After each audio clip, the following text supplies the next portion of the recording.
Stranded on a dark Minnesota road, Brandon Swanson didn't disappear right away. For nearly an hour, he was on the phone with his parents.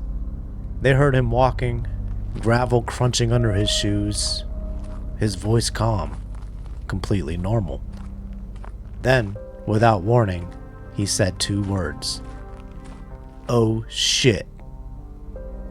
The line stayed connected, but Brandon Swanson was never heard from again. Brandon Swanson was a 19-year-old college student from Marshall, Minnesota. He was responsible, intelligent, level-headed. Not reckless, not someone known for disappearing. On the night he vanished, he was just trying to get home.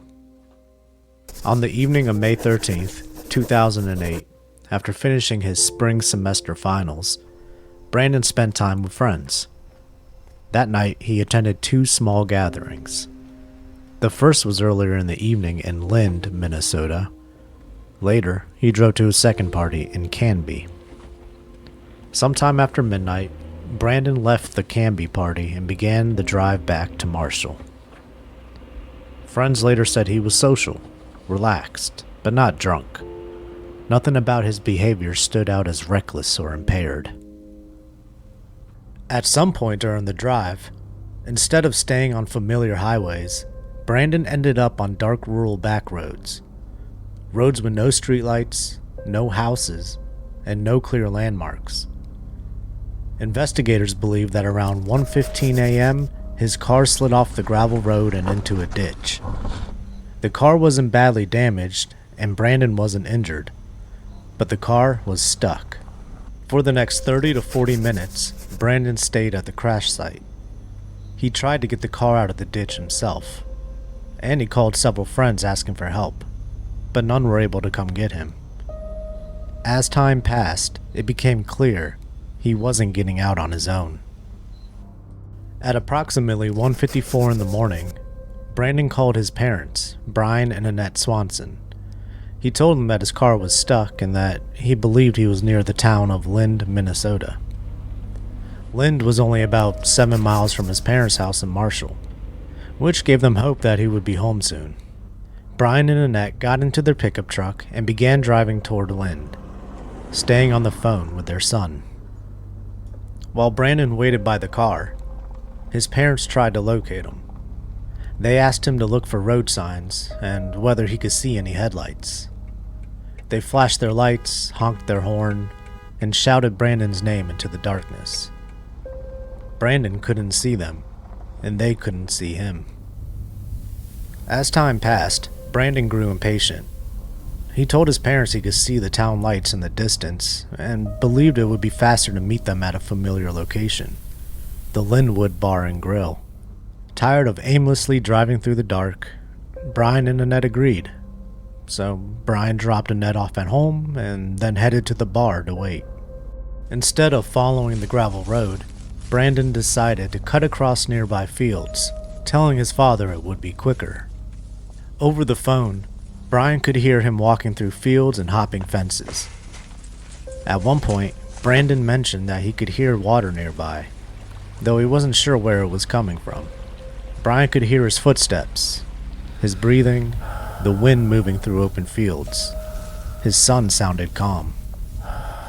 At approximately 2:30 a.m., after 47 minutes on the phone, something changed. Mid-conversation, Brandon suddenly said, "Oh shit." And then, silence. The phone line stayed open, but Brian couldn't hear anything on the other end. No response, no movement. He called out to his son. When Brandon didn't answer, Brian hung up and immediately called back several times, but Brandon never picked up. Around 6:30 a.m., Brandon's mother, Annette, called law enforcement to report him missing. Initially, the officers didn't take the report seriously. Because of Brandon's age, they told Annette, quote, he had the right to be missing. Undeterred, Brandon's parents continued to search on their own. They repeatedly called Brandon's phone, hoping for any response. Eventually, the battery died, and every call went straight to voicemail. As the hours passed, fear replaced hope, and still, there was no sign of Brandon. By noon, a different officer recognized the severity of the situation and obtained Brandon's phone records. Those records revealed Brandon's last known location. Brandon had never been near the town of Lind. Phone records showed that he was actually about 25 miles away, in a rural area between the towns of Porter and Taunton, Minnesota. All night long, Brandon and his parents had been searching in the wrong place. With this new information, law enforcement quickly found Brandon's car. His green Chevy Lumina was found stuck in a ditch on a gravel road. There were no signs of struggle, and Brandon was nowhere to be found. Search teams immediately began combing the surrounding area. Fields, ditches, culverts, creeks. Despite extensive efforts, there was no trace of Brandon. Over the years, there have been many theories proposed to explain what had happened to Brandon Swanson. Each attempts to explain his final moments, and each one breaks down under scrutiny. There still is no definitive evidence, but we'll explore those theories here.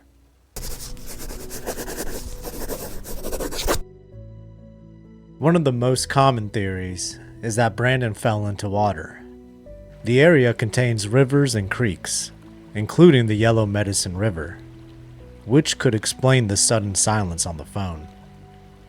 Search teams thoroughly examined the riverbanks and boats were deployed. Water control gates were even installed. These gates would have likely caught a body if it was in the river. Nothing was found. Bloodhound dogs did track Brandon's scent to the Yellow Medicine River. However, that scent appeared to continue to the other side of the river before stopping at another gravel road. Because of this, law enforcement could not conclusively say that Brandon drowned.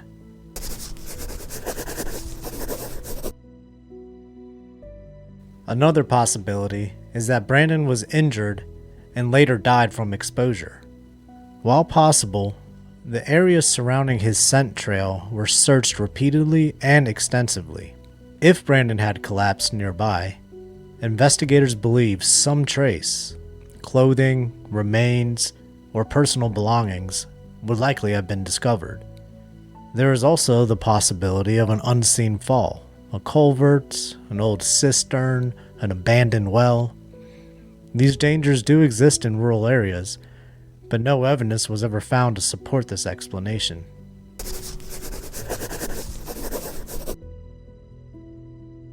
Some have suggested that Brandon was abducted, but investigators find this scenario unlikely. The area was remote, it was late at night, and it was a weekday. There were no witnesses, no signs of struggle, and no suspicious vehicles reported. No physical evidence suggests somebody was waiting in the fields to abduct somebody.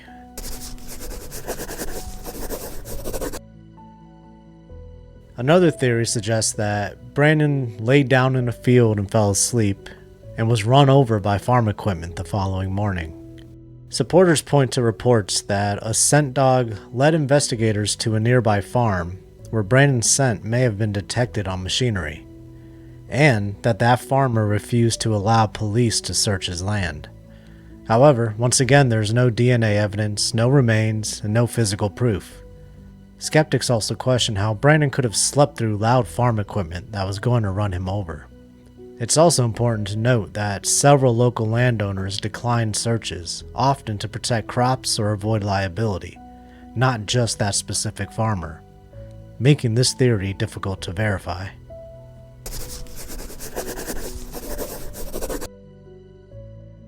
Another theory suggests that Brandon may have stumbled upon something that he was not supposed to see. A crime in progress, an illegal grow field, something that caused him to say, "Oh shit," before the line went silent. But no related crimes were reported, and no possible suspects were identified.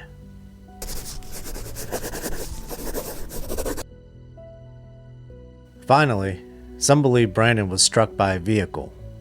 The driver panicked and removed his body and disposed of it elsewhere. Unfortunately, road grading operations were conducted in the area later that same morning. Work that could have erased footprints or tire marks. Others believe that Brandon may have been chased due to a road rage incident or some personal conflict. But no witnesses have come forward, and no other damaged vehicles were found. Brandon Swanson disappeared while his father was listening, while help was on the way. And whatever caused him to say, "oh shit," remains unknown. What makes this case so haunting isn't violence. It's how ordinary it all was. A wrong turn, getting lost, a car stuck in a ditch. Brandon vanished during a moment that could have happened to any one of us. And that's what keeps people thinking about him, long after the phone line went quiet. So what do you think happened to Brandon? Let me know in the comments below. If you liked the video and want to see more stories about mysteries and the strange, like and subscribe, por favor. Thank you for watching, and good night.